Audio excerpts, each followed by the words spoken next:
What's up, everybody, and welcome back to another episode of Blood on the Razor Wire TV, where you already know we bring it to you real and we bring it to you raw. If you haven't already, hit that subscribe button, hit that like button, share the video. Make sure you leave a comment. I got a guest on today. I was going through the phone about 2 months ago or a month and a half ago, and I seen this dude on there like joking and playing. I'm like, man, this kid's got what it takes, man. And I had reached out to him. I ended up going on vacation, wasn't able to talk to him, but we reconnected, and I'm bringing the brother on the show today. Did a bunch of time in that Georgia State prison where you know is a very dangerous place, but he's got a story to tell. Bill, tell the people who you are, where you're from, and talk a little bit about you, brother. All right, yeah, what's up, y'all? I go by Bill Feezy. I'm from Detroit, came to Georgia when I was probably about 12 or 13, and ended up getting in some trouble and just spent the last 9 years of my life in mostly level 5 prisons in Georgia. I've been out almost 3 months now. Let me ask you this. How old were you when you got arrested and you ended up going to prison in Georgia? I had just turned 19 years old.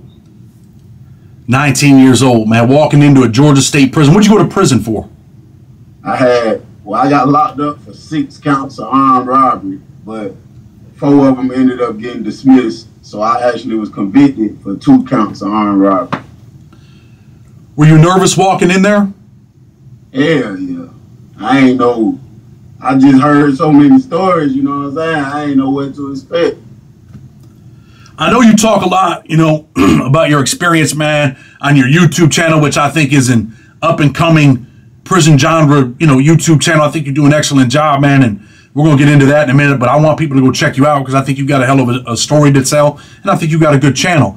But I want to talk a little bit about that whole system, man. What was it like your first day walking in there? My first day walking in there, man, the county jail, you know, I was nervous too, but we was locked down, you know what I'm saying, when I went in there, so it was just me and my roommate. He was all right. He was an older dude. He ain't want no issues in there, so the county jail was straight. But my first day walking into prison, I'm talking about as soon as I came to the door, before the police even walk away, it's like 10, 15 people walking up, talking about what you eat. You know, they basically asking you about a gang, like, are you affiliated with something? What you eat? What are you? And it was definitely, I definitely was nervous, bro. I ain't gonna lie to you. I mean, you're a young man walking in there. Were you a gang member? Yeah. What gang did you run with, if you're allowed? I don't know if you want to talk about that. GD. So you're a GD. So when you get there, you tell the people like, yo, man, I'm GD. And the people, your homies come press you like, yo, what's up? How's it work? Yeah, well, the people who confronting you, it could be people from anybody. They could be affiliated with anything because they don't know you yet. So they coming just to find out. So when I said that, one of the dudes hollered out to somebody else because these people was a different group. So they hollered out to him, and then he came down there and he asked me, like, bro, you? And I was like, yeah. And then they took me to a little room, and you know, they got to make sure you is who you say you is. And then you straight after that. Who's the most toughest group or gang in the Georgia prison system? It all depends on what facility got the wave at the moment. Because it's like, I done been to some camps where GD run everything. Then I done been to some camps where the Bloods run everything, or the Muslims run everything. So, I mean, it just depends on where you at, really. In federal prison, man, we call it putting in work, right? In that Georgia system, do you have to put in work over there? Most definitely you got to, and it's so crazy because you might, even if you don't want to, you might really got to if you want to, you know, live a certain way in there, or if you want to have your respect or something. I know some people don't. They never put in work before, and you know, people kind of don't respect them. You know, I did a video and I said, you know, I thought federal prison was a dangerous place. You know, I've been in some dangerous places. But when I got out of prison and I was able to see the stuff that was going on in Georgia, I did a video about a kid that got killed over a cell phone. And I seen the prison system in Alabama. I'm like, man, I thought it was rough where I was at. Like, these jokers right here ain't playing no games, man. You know, what was one of the wildest, craziest things you ever seen in that system? One of the wildest, craziest things I ever seen in the system. It's so damn many. Let me see. Might be I had just recently did a video about a month ago where a dude died in the dorm. Because everybody be thinking you capping, you lying when you be like, police don't be in there like that. They think police come do checks so many times. The dude died on the top range some type of way. I don't know if he was leaning on it. And he died right then and there and was hanging over the top range. So another dude get the camera, show his watch, show what time it is. But probably 3 hours went by. And the man was just hanging from the top range dead. Body slumped all over the top range. And then, you know, the police come in there and try to lie and finesse it, acting like, oh, it wasn't like that. You know what I'm saying? But it's on camera. You can't deny it. It's a lawless land. I seen that video, and I seen the video that you did. I actually watched some of it. And I think that's wild, man, that I think dude had overdosed and he was laying on the railing. No cops. No one cares, man. It's a lawless land. Do you think the police are scared over there?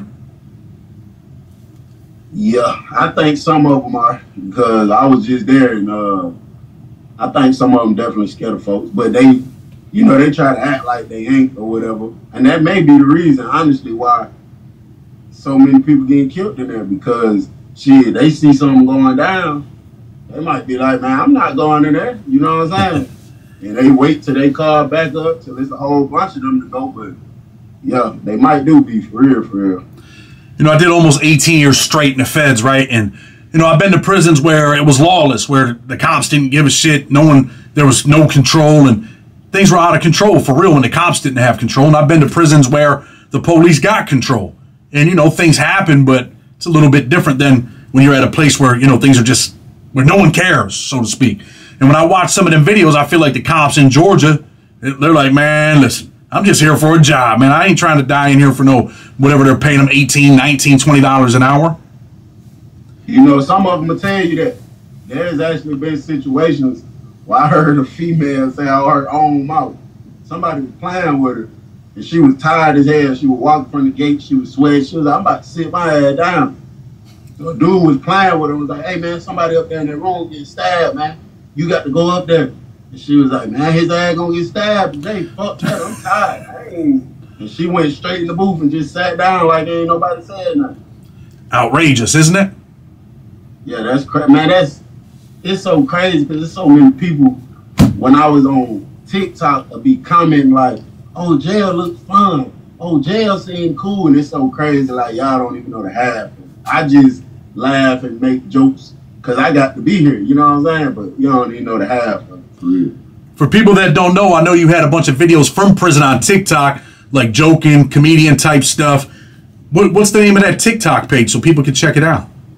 The name of the TikTok is Bill Feezy. It might be Bill_Feezy, but yeah, I think that's Bill_Feezy. I'm going to link your stuff so people can check it out because I think they should, man. You know, you do different things. You do the comedian thing, you do the reality thing. And, you know, I think what you do, I think you got potential, man, to blow up. And I think you're an up and rising star on YouTube, bro. I really mean that. I don't tell that to everybody. But I want to talk about, you know, them white dudes, right, that killed Ahmaud Arbery. They're going to Georgia State Prison. The Fed said, you know, the judge said, nah, I'm going to go ahead and make sure you do your time over there in the state first. What's it going to be like for them white dudes that killed him? They probably, if they got any sense, they probably just check in the PC. Just tell the police off the dribble soon they get there, hey man, I fear for my life, don't put me in protective custody.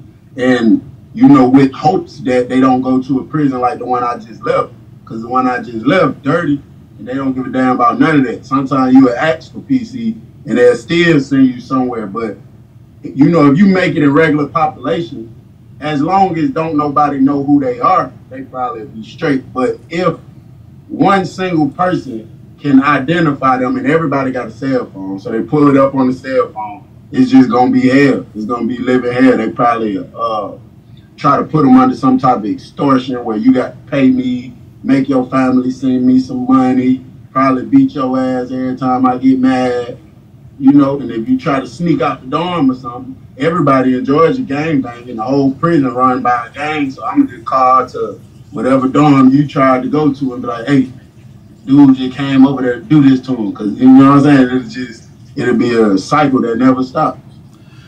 So you think that but let's say this though: if they check into protective custody, what's protective custody like in Georgia? Is it really a protective custody? I know you said if you go to a wrong prison, but do they have units? Are they locked in their cell all day? Are they in a protective custody unit where they can watch TV, they can walk around? What's it like? All right, yeah, now the protective, the one that's actual protective custody they got is called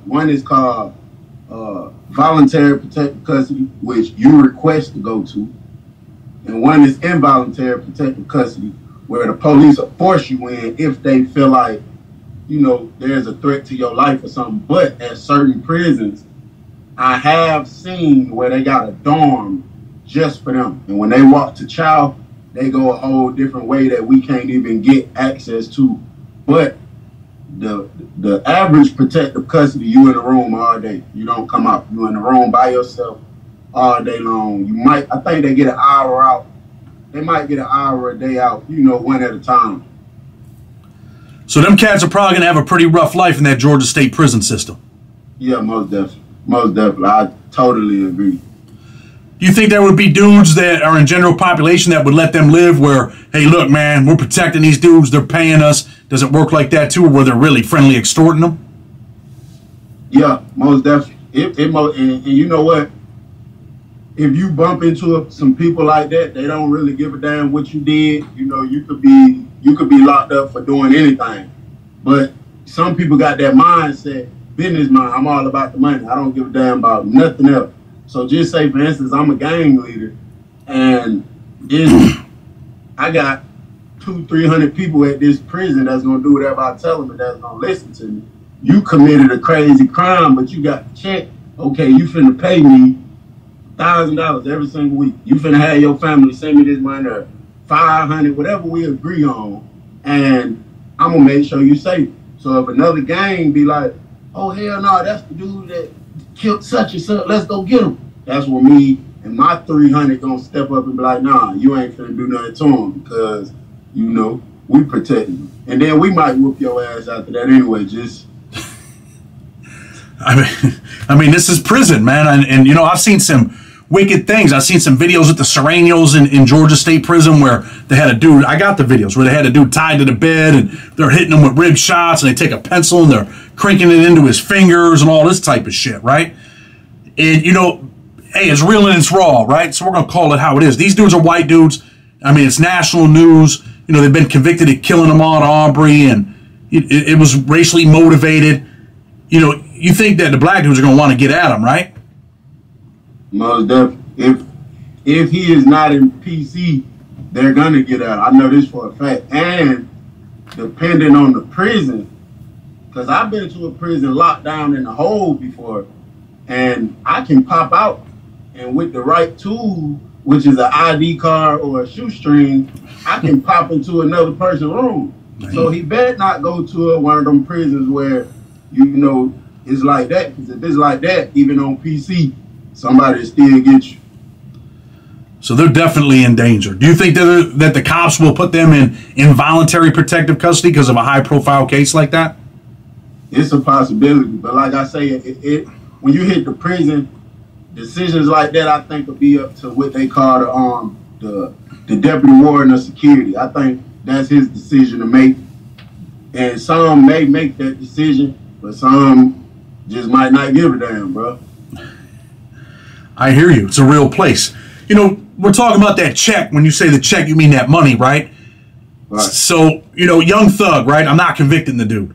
But the evidence is mounting on these people, man, and they're just piling this shit up. He's probably going to prison, man, in Georgia. You know, he's got that check. I know he's, you know, allegedly a gang member, all of that type of shit. What do you think about him? You think he'll make it over there, or you think, man, there'll be dudes plotting on him because they know he's got that big bread? Hopefully that don't even have to happen. But if it did happen and he did have to go, I think he would most definitely make it, just on the strength that who he is. You see what I'm saying? And when I was in there, you know, it's a lot of people in the prison that, like, you know, they look at that guy like a god or something. You know what I'm saying? So he'll most definitely make it. And the check, you know, when you got the money, man, when you got the money, you just gonna be straight regardless. You know, even if somebody try to plot on you and think they about to try something, it'll be so many more people will be ready to ride for you just to be able to say, I'm cool with Young Thug. You know what I'm saying? But I believe in it's so many people from Atlanta in the prison. I think just on the strength of that too, he'll be straight. It'll be people who actually from where he from, and he'll be good. You think he'll ever have to put in work or end up fighting for some of his shit or what? I think if he want to, he probably can, but man, listen, in that Georgia, bro, when you done reached a certain level, or especially being a celebrity, you will literally have people willing to do any and everything for you just for the sake. You got some people in there that ain't never had no money. Like they family don't send them no money. They been in there broke, busted, disgusted, and they from Atlanta. So you come in here and we might pull up, or we might be the same, whatever, if he is affiliated, and we get cool. But you're a celebrity, you're Young Thug, like, you know what I'm saying? So it'll be people willing to do. If you say something smart to him, I might just take off on you. You know what I'm saying? So he won't never really have to ever put in no work. But if he wanted to, you know, he could, but he wouldn't have to. What's the food like over there for dudes that ain't got no money? Man, if you eat this is real talk, bro. In the Georgia prison system, especially in a level 5 prison, because it seems like everybody more heartless there. That's just where I left from.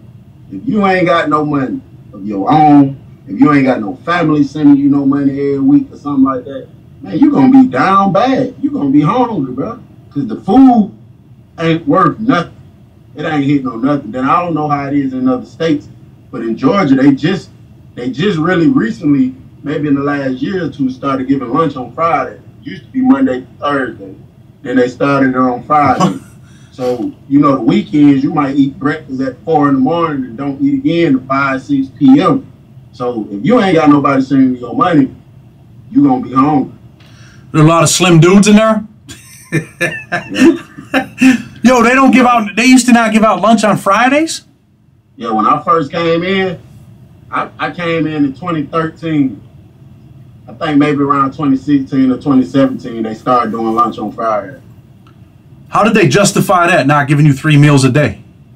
I don't know. I think they, I asked the lieutenant before, and she, you know, she was getting smart, saying something like, y'all ain't doing nothing. Y'all in the dorm all day. Because on the weekends, like during the weekday, you move around. You can go to, you know, the law library. You can go to the gym. It's certain stuff you can leave and do. On the weekends, all that shut down. You just sit in the dorm all day. So they saying because you're not moving around doing nothing, you don't need to eat 3 times a day. Man, them people are wild, man. They're wild. But right now on Saturday and Sunday, it's still like that. You only eat twice a day. How many times you go to bed hungry at night over there, man? You sound like me personally? Yeah, you ever? I mean, I was in the feds. I had money. There were lockdowns, and you know, sometimes we didn't have no food. And I'd go to bed hungry sometimes. Were there ever times when you had to go to bed hungry? Oh yeah, most definitely. I say probably. I did 9 years, bro.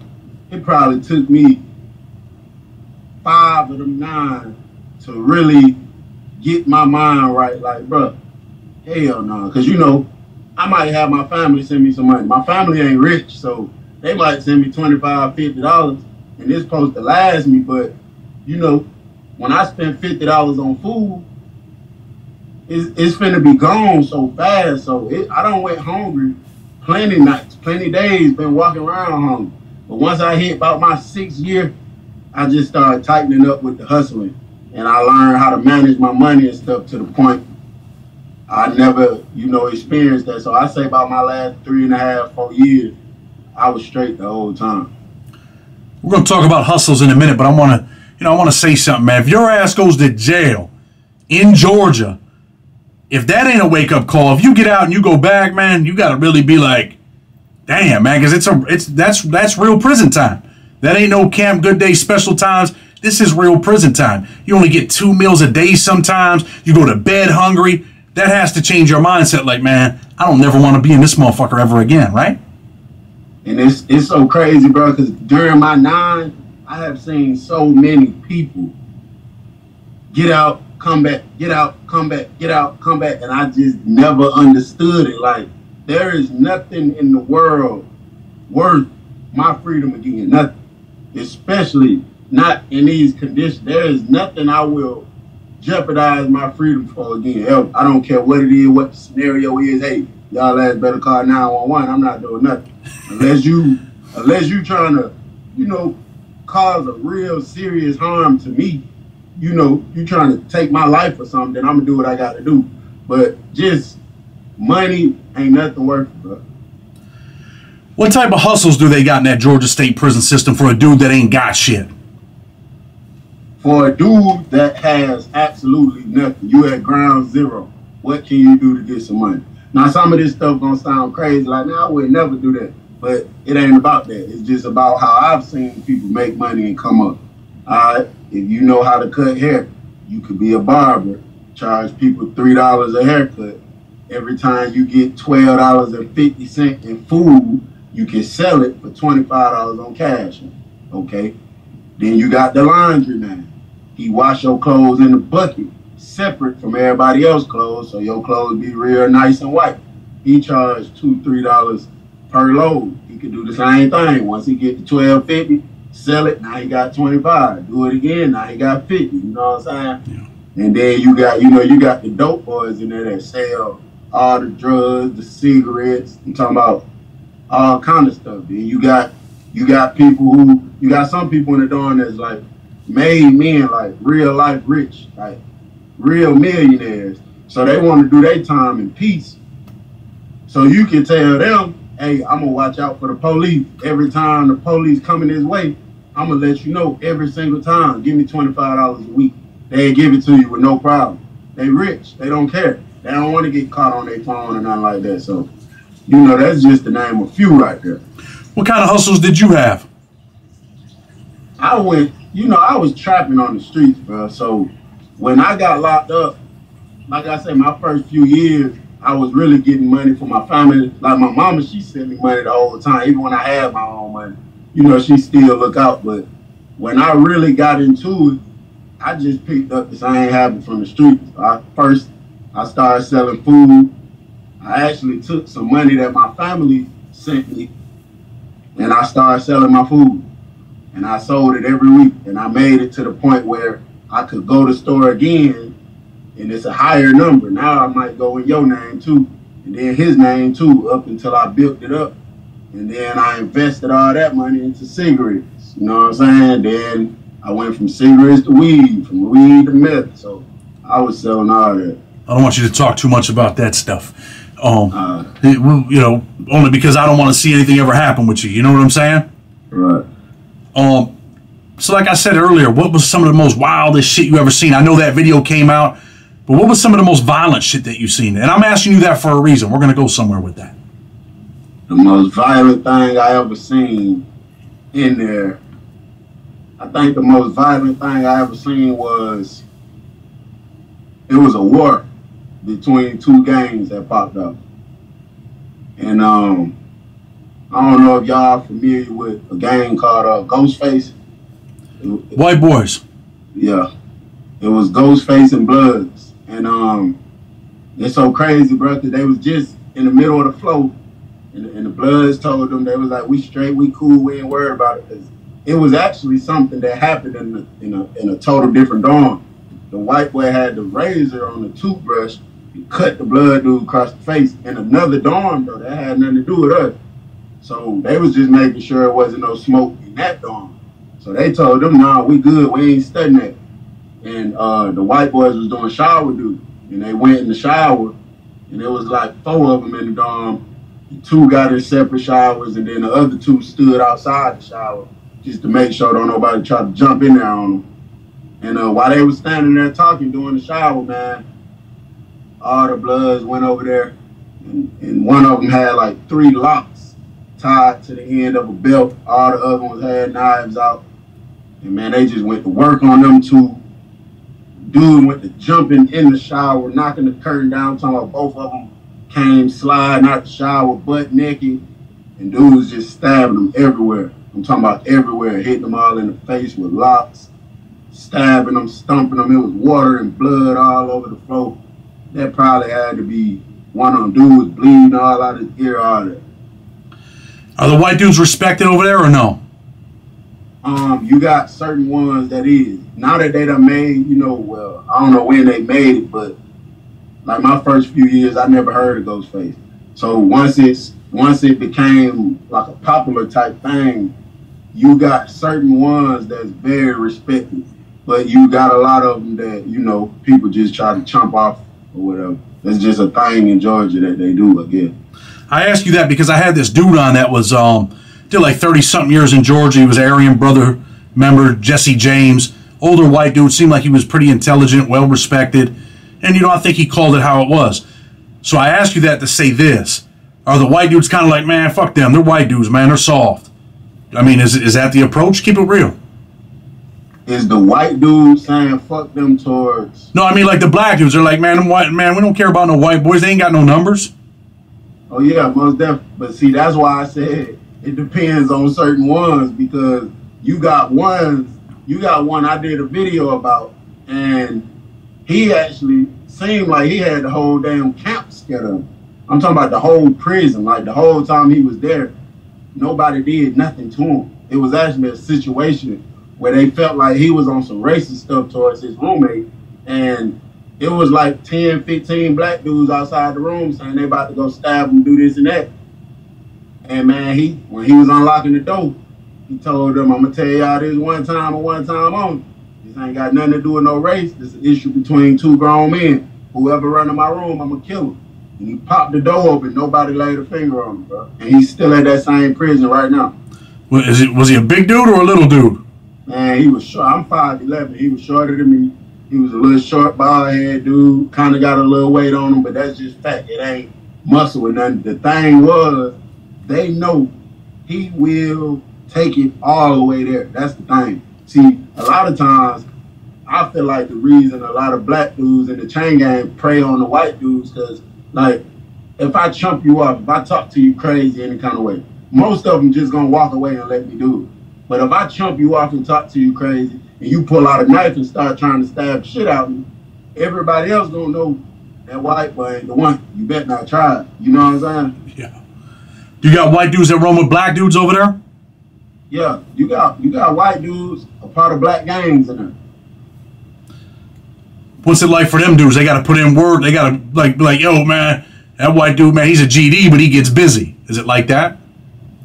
Yeah. See, in the beginning, especially for the ones that's part of gangs, they definitely got to put in the work, because you got a lot of older, I'd probably say about 40-ish. You got a lot of older black dudes, especially that's part of gangs, that, they on their whole Black Panther type mindset, and it's like they feel like they don't respect it. They be feeling like, man, that white boy soft, he's soft. Until somebody tell them, like, nah, listen, I'm telling you, he's not the one. He's the one that's going, and usually the ones that's part of the black gangs, whenever something pop off, they usually be like the first ones to jump out there. So I guess it'd be like, I just got to, let them know, prove myself in a sense. But yeah, it's a lot of them that really, really get active for real. You really don't want to fuck with it.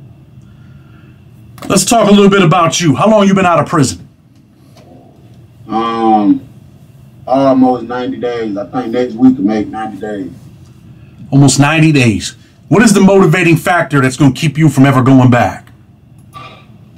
The situation with my son, man. The whole time I was in there, I haven't seen him not one time physically. I talk to him on the phone, video chat him all the time, but me and his mom ain't always been on good terms. And then she's like, she's not with that coming to no visitation. She just feel like, I don't want my son seeing that type stuff. I just don't want him around there, you know what I'm saying? So that was my main motivation, to sometimes when I could control myself, to keep me out of stuff. And since I've been out, bro, that and my little brothers and my mama and stuff, like, they had my back the whole time, bro. So I just could never do that again. Not even just for them, for myself. Like, I don't ever want to live in that condition again. That was my point. Listen, you love your family, you love your mother, your brothers, your kid. You're like, man, I don't want to disappoint them. I don't want to go back. but man, also the way that you were living in there, right? And I want the young kids, man, that are watching this to be like, damn, man, I don't want to live like that where, you know, I might go to bed hungry. They know, man, these young kids, man, are out here, they ain't getting most of these dudes ain't getting no real money at 17, 18, 19. If you're doing a robbery, you're robbing the pizza man, you ain't got shit. You're doing nothing, man.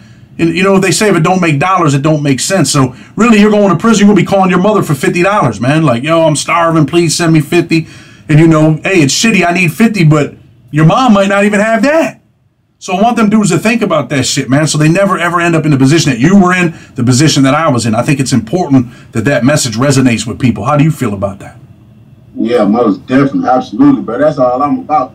You know, on my channel, I tell my stories about the prison, but my overall goal is, I'm talking about fully targeted towards teens and early adults to let them know, like, bro, you live in any type of way, change it up, make better decisions, change your mind, because I promise you, that's not something you want to experience. I try to give a message like that every day. And I've had times where, like, I done committed a crime. I got all these years took away from me. Now I'm in here starving, calling my mama like, can you send me $20 so I can buy some food real quick? You know what I'm saying? It's a rough life, man. And, you know, the dudes are like, oh, prison looks cool, man. Ain't nothing cool about prison. I seen a video, I believe it was from Georgia, where they were in a cell, the kid was a rapper, and the other dude was slapping him like, rap. And then he's rapping, he's like, slap him in the face again. I say, keep rapping. You ever seen that video? I actually posted that video, and it's on my page. I posted it, and then I stopped it and talked about it for a minute. Yeah, I definitely. I didn't know you posted that, but is that some wild shit right there, man? Yeah, but it doesn't surprise me, man. It's so much goes on in there. And, you know, everybody was commenting like, oh, I feel so bad for him. He looked so scared. You know, it's an unfortunate situation to be in. But one thing I was reminding all of my followers is that's not happening for no reason, bro. I promise you, it's a reason behind that. You know what I'm saying? It could be something major, could be something minor. I don't know what it is, but just from being in there, and I've seen stuff like that before, I know there's a reason behind it. I seen another video with a chomo, right? They were like, yo, man, what are you in here for? A little skinny white dude. And they're like, he's like, man, this is what I did. They're like, I want you to jump in the air and fall on your knees on the concrete. You ever seen that video? No, I ain't seen that. I might have to find it on my thing and send it to you, bro. The man jumps in the air, falls on the concrete on his knees, like, do it again. He jumps in the air and lands on his knees. I mean, it's pretty vicious over there. It's not a nice place to be. I'm going to look for that video tomorrow and send it to you. But I want you to plug your YouTube channel. I want people to check out your YouTube channel. Talk about that YouTube channel. Tell them what the name is. I'll put it in the link so people can go over there and check you out. All right, cool. Yeah, my YouTube name is Bill Feezy. I tell my stories and my experiences that I, been through or that I've seen in prison with the hopes of motivating somebody to make better decisions, man, to change their life, you know, stay out of trouble. And, I do some comedy on there. I got a little famous little saying. I always say, what the Feezy? And that's how my TikTok blew up. This actually was on the shirt. I made this merch since I've been home. And, that's my TikTok, Bill Feezy, Feezzzy. Is that your YouTube channel too? Yeah, that's the name on YouTube, Bill Feezy. I definitely want people to go check you out. And you know what? I don't say this lightly, right? And, you know, who am I really? But I don't see you ever going back to prison. I think you're a person that appreciates their freedom, man. And I think you're going to do good things. And I hope that this thing blows up for you. And you know what, man? You don't have to rob. You don't have to steal, man. Maybe this is your way, you know, of making, you know, some real money while giving a message. And I always tell people, man, there ain't no problem with making $1 while you're making a difference. But if you ain't making a difference and you're taking $1, man, I feel like you're doing the wrong thing. And you know what, Bill, man, I definitely appreciate you coming on, sharing your story, sharing your experience with us. I'm going to get ready to close the show, but is there anything you'd like to say before we go?